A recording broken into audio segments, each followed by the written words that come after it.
Welcome back to the GSMC College Football Podcast, presented to you by the GSMC Podcast Network on this Wednesday, May 14th. Got a good show.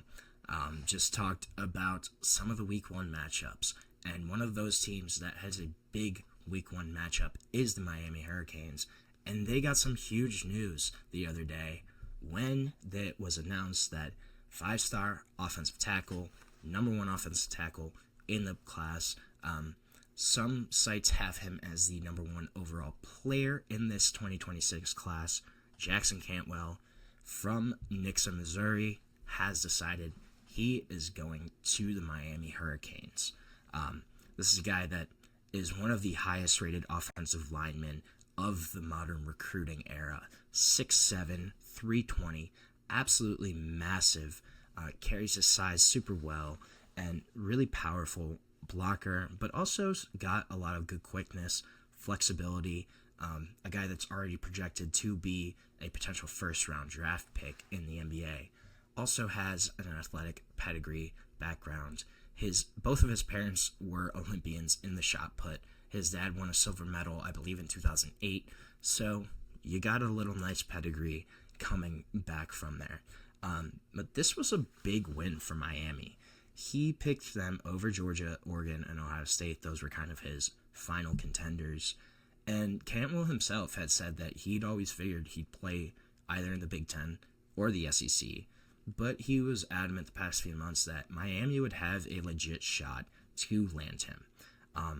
This is a kid that once drove 1,200 miles through SEC country with his parents to visit LSU, Georgia, and Bama.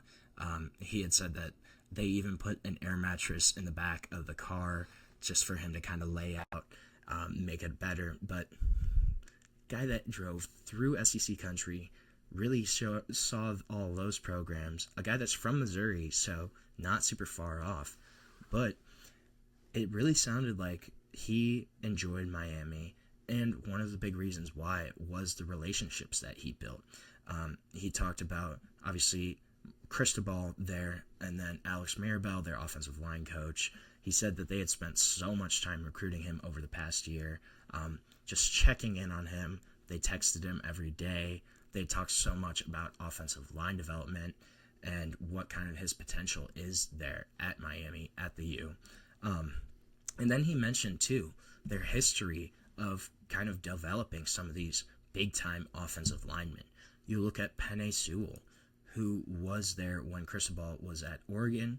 That was a big-time pickup for them. Francis Mauigoa, their incumbent right tackle right now, a guy that's projected to be a top 10, top 15 pick in next year's draft. So, in Cantwell's eyes, this was a place that he could develop, that he could potentially get onto the next level and be a high-round draft pick. He's honestly kind of similar to Francis Mauigoa in the fact that he's such a high pedigree, five-star tackle prospect, could step in right away as a starter at one of the tackle spots as soon as he gets to Coral Gables. And a big reason I think here is Alex Mirabel, the offensive line coach. Alex Mirabel is a guy that was a high school teammate of Mario Cristobal. He's been the one constant on Cristobal's staff throughout all of his stops as a coach. And Mirabel came to Miami after spending the previous 4 years with Cristobal at Oregon. Also, he's a guy that has been the associate head coach, has kind of been that number two. And Cantwell called him straight up the best offensive line coach in the country way, way before he committed to Miami. So it seems like Mirabel's presence there and the idea of developing Cantwell into a high-quality, high-caliber draft pick, potential NFL player, that really held a lot of weight for Jackson Cantwell. It also sounds like he was a guy that was supposed to commit about 2 weeks ago. April 30th was his date, kind of postponed that, then visited Oregon late April, then visited Georgia last weekend. And then last weekend, too, there was a picture of Jackson Cantwell with Jared Curtis, their five-star quarterback that just committed to Georgia. So that kind of made it seem like, oh, maybe he's going to Georgia, right? team up with the number one quarterback in the country. You get the number one offensive tackle to protect him. That would have been a huge win for Georgia. But decided not to. He opted to go to Miami. I also think here's another reason. So, fun fact, Jackson Cantwell represented by Rosenhaus Sports, one of the biggest agencies throughout the world. Drew Rosenhaus, obviously household name as an agent, so he's represented by his company, by Rosenhaus Sports. And Miami has been super aggressive in terms of NIL offerings, both with transfers and with high school recruits, right? And Cantwell also, he had a quote where he said, "It's a blessing to get paid to play the game that I love." So one thing there is reportedly Jackson Cantwell may be getting upwards of $2 million per year. On3 said it was about $2.5 million per year to be their left tackle. So that's a huge difference. This is a commitment too that's probably going to be overlooked by a lot of casual fans, but it's still very, very much a big deal. Kind of a sign that the expansion of the college football playoff has opened doors for others. Those programs that may not be in the Big Ten or the SEC, but those that are willing to kind of try to match NIL deals, match those offers from those blue blood programs. And that's kind of a theme here with Cantwell. Originally, it was only Georgia, Bama, Ohio State, and Clemson. Those were kind of the four schools that he had recorded. But everything's so spread out now. If the school's willing, such as Miami, they can try to go get one of these guys. There's a lot of great situations throughout the country. It's not just at those 4 or 5 big-time programs. And then Oregon also was really pushing hard. They sent 2 assistants to Missouri on Monday to try to make their final pitch to Jackson Cantwell and his family. Obviously, decided to go with Miami, though. And this NIL deal, I think, is going to be a big part of this. Miami's kind of robust NIL spending, it at least gives them a fighting chance to land difference makers like Jackson Cantwell.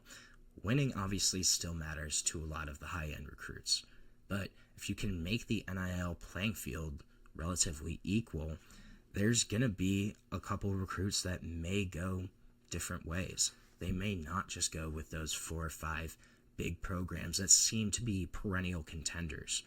And Miami, looking back, they, in the first 2 years under Cristobal, in their first 2 full cycles, they had top 7 classes. Last year in 25, their class was ranked 13th, but they're gaining some momentum right now. Obviously, the addition of Jackson Cantwell is huge. Also have a guy like Jordan Campbell, linebacker, who's the number 142 player in the country, but a dude that's a Miami native, that's 6'2", 220, has a lot of versatility on the defensive side of the ball, and somebody that could really take a big jump with college coaching. Cantwell's commitment bumped Miami from 17 to 12 in ESPN's latest program rankings for the 2026 recruiting class. But this is also just a good thing for college football, to have programs outside of the SEC, outside of the Big Ten, still land and win some of these big recruiting battles. In the 25 recruiting class, only 15 of the top 100 prospects in the country did not go to an SEC or a Big Ten school.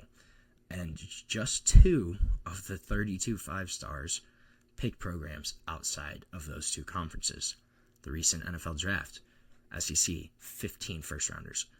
Big Ten, 11 first-rounders. So 26 of the 32 first-rounders were SEC Big Ten.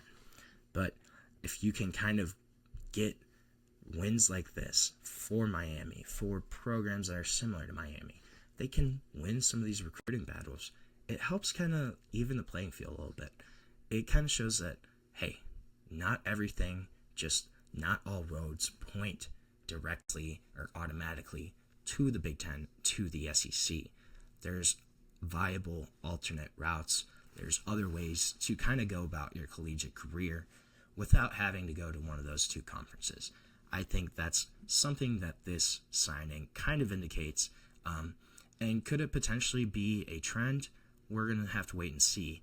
But at least on the minimum, this is a big-time win for Miami, a big pickup, a big boost of morale for the Hurricanes program in landing this guy, Jackson Cantwell, elite 5-star offensive tackle. So we're going to take our last break of the show. When we come back, we are going to continue with my ACC team rankings, going to talk about kind of that middle tier of the ACC and maybe what to expect for this upcoming season. But stick with us. We'll be right back on the GSMC College Football Podcast.